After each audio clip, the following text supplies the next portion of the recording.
दोस्तों, आप सभी को जेएमएस कोचिंग सेंटर में स्वागत है। मैं संतोष चौधरी। आज हम लोग देखेंगे पास्ट टेंस। पास्ट टेंस यानी आपका पास्ट टेंस कितने प्रकार का होते हैं, तो ये भी आपका 4 प्रकार का होता है। कौन कौन, तो देख लो। पहला आपका हो जाएगा past past indefinite tense, indefinite tense, ठीक है। या इसका दूसरा नाम हो जाएगा simple past tense, simple past tense, ठीक है। पहला यानी पास्ट टेंस का पहला ये पार्ट है, यानी पहला भेद कहेंगे, ठीक है। दूसरा आपका होता है वही past imperfect tense, imperfect tense, ठीक है। या इसका दूसरा नाम होता है past continuous, past continuous tense, ठीक है। और इसका एक और नाम होता है, वो होता है past progressive tense, progressive tense, ठीक है। ये हुआ दूसरा। तीसरा यहाँ पर लिख देते हैं। तीसरा होता है past perfect tense, past perfect tense, ठीक है। और इसका चौथा होता है, यह सिंगल नाम है, चौथा का भी सिंगल है, पास्ट परफेक्ट कंटिन्यूअस टेंस, ठीक है। अब हम लोग को पढ़ना है इसी 4 के बारे में, ठीक है। पहला है पास्ट इंडेफिनिट या सिंपल पास्ट टेंस, दूसरा है पास्ट इम्परफेक्ट टेंस या पास्ट कंटिन्यूअस या पास्ट प्रोग्रेसिव, तीसरा है पास्ट परफेक्ट टेंस और चौथा है पास्ट परफेक्ट कंटिन्यूअस टेंस। तो इसके बारे में अब हम लोग पढ़ेंगे, क्योंकि हम लोग प्रेजेंट टेंस फाइनल कर चुके हैं। तो आप देख रहे हैं पास्ट टेंस, और पास्ट टेंस में हम आज पढ़ेंगे इसके बारे में। इसमें क्या होगा, तो आइए देखते हैं सिंपल पास्ट टेंस या पास्ट इंडेफिनिट टेंस। चलिए देखते हैं। हम लोग को शुरू करना है पास्ट इंडेफिनिट टेंस, या इसका दूसरा जो नाम है पास्ट सिंपल पास्ट टेंस, ठीक है। इसका हम लोग पढ़ेंगे अफर्मेटिव सेंटेंस। तो इसका पहचान क्या होता है, इस टेंस का पहचान क्या होता है, तो देखेंगे। होता है वाक्य के अंत में, वाक्य के अंत में था, थे, थी, क्या हो, यानी वाक्य अंत में था, थे, थी लगा हो, अथवा इसका उच्चारण क्या हो, अथवा इसका उच्चारण आ जाए आ, या, ई, ए, etc। क्या है, यदि इस टेंस का पहचान कैसे करेंगे, तो वाक्य के अंत में था, थे, थी अथवा ऐसे सेंटेंस का उच्चारण अथवा आ, या, ई, ए इस प्रकार से हो, तो वो टेंस आपका होता है सिंपल पास्ट टेंस, ठीक है। जैसे एग्जाम्पल लिख देखते हैं, जैसे मैं आम खाया, ठीक है। या इसको दूसरा तरीका से कहेंगे, मैंने आम खाया था, ठीक है। दोनों का मतलब एक है। मैं आम खाया, अंतिम में उच्चारण देख लो आ, या लो, ठीक है। मैंने आम खाया था, ठीक बन, अंतिम में क्या है, था, तो यहाँ से इस मैच हो गया। अब दोनों सेंटेंस एक ही है। दूसरा यदि लेते हैं, राधा लिखी, राधा पत्र लिखी, लिखी उच्चारण इसका देख सकते हैं, लिखी उच्चारण क्या है, ई, तो यहाँ पर देख सकते हैं ई, ठीक है। या इसको दूसरा तरीका से कहेंगे तो लिखेंगे राधा पत्र लिखी थी, लिखी थी, ठीक है। तो यह तो सिंपल है, यानी यह था थे थी जो है ये क्या है, या हम लोग ओल्ड इंग्लिश ग्रामर में, जितना पुराना इंग्लिश ग्रामर है उसमें इसको पढ़ना है, ठीक है। लेकिन अभी जो मॉडर्न इंग्लिश ग्रामर है या इंग्लिश ट्रांसलेशन जो मिलेगा उसमें यहीं ज़्यादा देगा, ठीक है, यहीं देगा। लिखी या ए ऐसे उच्चारण वाले शब्द आपको मिलेंगे, लेकिन ओल्ड इंग्लिश ग्रामर में और ओल्ड इंग्लिश ट्रांसलेशन में था थे थी मिलता था। तो ऐसे सेंटेंस को कैसे बनाएंगे, उसके लिए स्ट्रक्चर है, STRUC स्ट्रक्चर। सबसे पहले सब्जेक्ट लिखेंगे, सबसे पहले सब्जेक्ट, तब वर्ब के दूसरा रूप और उसके बाद ऑब्जेक्ट लिख देंगे, हो गया। इस टेंस में ये भी फायदा है, जो IVU कोई भी पर्सन हो सिर्फ आप उपयोग करेंगे V2 के, यानी वर्ब का दूसरा रूप। जैसे देखते हैं, पहले क्या है, मैं, आई मैंने होता है मैं, सब्जेक्ट हो गया। खाना के V2 बताना है, आप V1 V2 याद किए होंगे, होता है 8, V2 हो गया। और मैंगो, ए मैंगो लगा देंगे, आपका हो गया। यह पहला सेंटेंस आपका बन गया, सिर्फ V2 लगाना है। दूसरा कहता है राधा पत्र लिखी, सब्जेक्ट हो जाएगा राधा, और लिखना के V2, राइट मैंने लिखना, अब V2 उसका क्या होगा, रोट। V2 याद किया है नो, ROTE रोट, और ए लेटर, ए लेटर। तो इसमें आसान क्या है, चाहे हमें कोई भी सब्जेक्ट आपका IVU दे, ही से इट, या सिंगल नाम हो या डबल नाम हो, सबके साथ वर्ब के दूसरा उपयोग करेंगे, तो आपका यह अफर्मेटिव बन गया। आइए एक दो और एग्जाम्पल देख लेते हैं। एक एग्जाम्पल, तुम गए, तुम गए, यू माने क्या होगा, तुम, गए, ए आया है ना, तो जाना क्या होता है, गो, अब V2 क्या होगा, वेंट, तुम गए। तो इस पर आधारित आप अपने से एग्जाम्पल बना लेंगे, ठीक है। आइए इसका निगेटिव देखते हैं, बहुत इंपॉर्टेंट है निगेटिव। चलिए अब हम लोग देखेंगे इसका निगेटिव का पहचान। पहचान तो सबका निगेटिव का वही होता है, क्या होता है, तो वाक्य के बीच में नहीं लगा रहता है, नहीं लगा रहता है, ठीक है। जैसे राधा नहीं आई, राधा नहीं आई, तुम पटना नहीं गए थे, तुम पटना नहीं गए थे। तो क्या है, स्ट्रक्चर देखेंगे। यह टेंस काफ़ी इम्पोर्टेंट है और काफ़ी इजी भी है। इसका अफर्मेटिव होगा तो V2 का प्रयोग करो, और नेगेटिव होगा तो देख लो, सब्जेक्ट होगा, उसके बाद में डिड होगा, उसके बाद नॉट होगा, उसके बाद वर्ब के पहला रूप, और अंत में होगा ऑब्जेक्ट, हो गया। यदि इसी सिंपल टेंस की बात करें प्रेजेंट में, सिंपल प्रेजेंट टेंस में क्या पढ़े थे, डू डज, तो टेंशन था किसके साथ डू और किसके साथ डज नहीं, लेकिन इस पास्ट में कोई टेंशन नहीं है, सबके साथ डिड का प्रयोग कर दो, जो भी मिले। जैसे कि राधा, राधा है सब्जेक्ट, तो राधा के साथ भी डिड लगेगा, did not, A Radha did not, आना के होला कम, हो गया।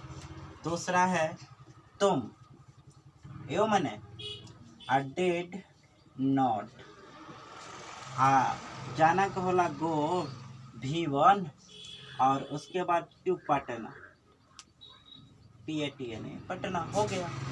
तो इस प्रकार नेगेटिव आप बना सकते हैं, सब्जेक्ट कुछ भी हो सबके साथ डिड का प्रयोग करेंगे और उसके बाद नॉट, और तब वर्ब के पहला रूप, हो गया आपका नेगेटिव। इस पर और भी एग्जाम्पल देख सकते हैं, जैसे एक एग्जाम्पल और दिखा दे, वे लोग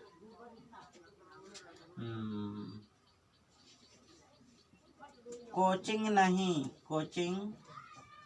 नहीं गए, कोचिंग नहीं गए, तो क्या होगा, दे सब्जेक्ट हो गया, उसके बाद डिड का प्रयोग कर दो, डिड, उसके बाद नॉट, अब उसके बाद वर्ब के पहला रूप, तो जाना के हो जाला गो, और to coaching, go to coaching, ठीक है, गो टू कोचिंग, अंत में फुल स्टॉप दे देंगे। इस प्रकार इस स्ट्रक्चर को आप लोग नोट कर लेंगे। और आइए अब देखते हैं हम लोग यस नो का स्ट्रक्चर और पहचान। चलिए देखते हैं इसका यस नो प्रश्न, यस नो क्वेश्चन, ठीक है, यस नो क्वेश्चन, इसके बारे में बता दिए होंगे। यस नो इसका नाम क्यों रखा गया है यस नो, तो आइए इस पर ज़्यादा डिटेल चर्चा नहीं होगा इस वीडियो में। पहचान कहता है वाक्य के शुरू में, वाक्य के शुरू में क्या, वाक्य शुरू में क्या, तथा अंत में प्रश्नवाचक चिन्ह लगा रहता है, अंत में प्रश्नवाचक चिन्ह लगा रहता है। चिन्ह जैसे चिन्ह कैसन होला, तो ऐसे होता है, चिन्ह लगा रहता है। जैसे एग्जाम्पल देख सकते हैं, पहला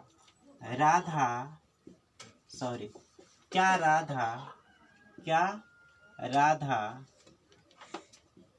पत्र लिखी ई, उच्चारण देखेंगे, क्या राधा पत्र लिखी ई, ठीक है। दूसरा, क्या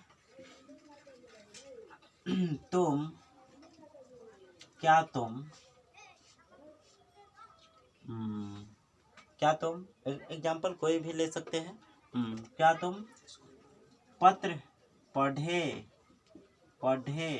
ए, उच्चारण आ रहा है ना, कुछ भी कह सकते हैं।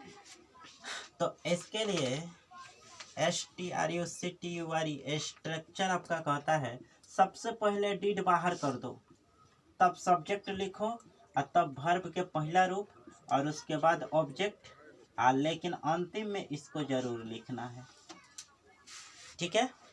इस नियम का उपयोग करो और बना दो यस नो। देख लो पहला, अरे कोई टेंशन नहीं, क्या है, तो पहले डिड लिखिए लो, यहाँ पर टेंशन नहीं है जो डू किसके साथ डज किसके साथ, प्रॉब्लम था जो पहले सब्जेक्ट चुनो तब क्या कि इंग्लिश डू या डज लिखो, लेकिन इसमें कोई टेंशन नहीं, बस डिड का उपयोग करना है। डिड राधा आ लिखना के होला पहला रूप राइट ए लेटर, अंतिम में इसको देना है दूसरा, ठीक बा। दूसरा आपका क्या कहता है, क्या तुम पत्र पढ़े, तो did you read a letter, ठीक है। अंतिम में इसको देना नहीं भूलना है, यही तो मेन है, इसको भूलना नहीं है, ठीक है। तो इस प्रकार आपने देखा यस नो, और यस नो में अब पढ़ेंगे यस नो का निगेटिव, तो निगेटिव कैसे होगा, तो कुछ नहीं करना है, पहचान में थोड़ा थोड़ा देख लो, इसी पर बता देते हैं। यहाँ पर जोड़ देंगे यस नो प्लस निगेटिव, वाक्य शुरू में क्या नहीं, तथा बीच में नहीं, और अंत में प्रश्नवाचक चिन्ह लगा रहता है, ठीक है।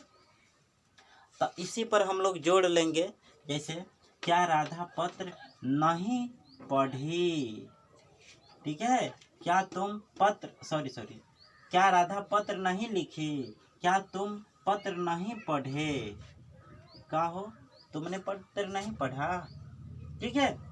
तो अब क्या होगा, अब यहाँ पर थोड़ा सा बदलाव होगा, यहाँ पर सब्जेक्ट लिखेंगे, उसके बाद नॉट लिखेंगे, तब वर्ब के पहला रूप लिखेंगे, हो गया, आपका स्ट्रक्चर बनके तैयार हो गया। अब सेट कर दो, यहाँ पर डिड राधा, उसके बाद नॉट लगा दो, write a letter, did you not read a letter, आपका यस नो भी बन के तैयार हो गया। तो इस प्रकार आपने यस नो का निगेटिव भी पढ़ लिया। अब हम लोग पढ़ेंगे WH। तो आइए WH देखते हैं। चलिए अब देखते हैं हम लोग इसका WH क्वेश्चन। WH क्वेश्चन क्या कहता है? सबसे पहले इसका पहचान, तो पहचान वही बताए हैं आपको, जितना पीछे पहचान लिखे वही पहचान होगा। लेकिन इस टेंस का पहचान आप जानते हैं, था, थे, थी, अथवा, या, ए, ई, ऐसे उच्चारण होंगे या अंत में लगा होगा, तो आप पहचान जाएंगे ई टेंस है। तो चलो WH का पहचान पहले लिखते हैं। वाक्य के बीच में, वाक्य बीच में WH क्वेश्चन, WH क्वेश्चन, तथा अंत में प्रश्नवाचक चिन्ह, प्रश्नवाचक चिन्ह लगा रहता है। ठीक है, अब प्रश्नवाचक चिन्ह समझ गए होंगे कैसा होता है। तो जैसे देख सकते हैं, पहला पहचान आप जान गए। और फिर इसका WH का, वाक्य के बीच में WH, और WH किसे कहते हैं? वैसे वर्ड जो W और S से शुरू हो, जैसे कब, क्यों, कैसे, कहाँ ना, तो ऐसे सेंटेंस सभी WH से शुरू होते हैं। तो आप समझ गए होंगे WH किसे कहते हैं, और इसके लिए पिछले वीडियो में भी बता चुके हैं WH के बारे में डिटेल। तो आइए आगे बढ़ते हैं इस टेंस का। वह कहाँ गया, वह कहाँ गया। ठीक है, और अंत में प्रश्नवाचक चिन्ह। कहाँ हो गया आपका WH। ठीक है, अंतिम में क्या है? या। तो यहाँ पर उच्चारण देख लो, तो यहाँ पर या है ना। दूसरा, राधा कब आई, राधा कब आई, राधा कब आई। ठीक है, तो ऐसे सेंटेंस को बनाने के लिए नियम कहता है, पहले WH लिखेंगे, WH क्वेश्चन, उसके बाद में आप लिखेंगे डिड, उसके बाद में लिखेंगे आप सब्जेक्ट, उसके बाद में लिखेंगे वर्ब के पहला रूप, तब लिखेंगे ऑब्जेक्ट, और अंत में लिखेंगे प्रश्नवाचक चिन्ह। हो गया। अब इस पर आप बना सकते हैं। सबसे पहले WH क्वेश्चन यही है, कहाँ, कहाँ के इंग्लिश होता है वेयर, वेयर, और वेयर के बाद डिड लगाना है बिना पूछे हुए। उसके बाद सब्जेक्ट ही हो जाएगा। वह कहाँ गया, पुरुष के लिए बोध हो रहा है सेंटेंस, तो वेयर डिड ही, आज जाना का होता है गो, अंत में प्रश्नवाचक चिन्ह। दूसरा है राधा कब आई, कब, तो इसमें WH हो जाएगा व्हेन, व्हेन मैंने कब, व्हेन के बाद डिड का प्रयोग करेंगे, और उसके बाद राधा यानी सब्जेक्ट हो जाएगा। आना क्या होता है COME, कम, अंतिम में प्रश्नवाचक चिन्ह। तो इस प्रकार आप बना सकते हैं। ऑफ इसका WH बना लेंगे, और इसके बाद इसका निगेटिव भी होता है। तो आइए इसको निगेटिव भी देखेंगे। पहले इसको छाप लीजिए। आइए अब हम लोग देखेंगे इसका निगेटिव, WH प्लस निगेटिव, यानी इसमें भी निगेटिव लगा हो तो आप कैसे बनाएंगे। तो पहचान होगा, वाक्य के बीच में WH तथा निगेटिव, तथा नहीं लगा, नहीं, और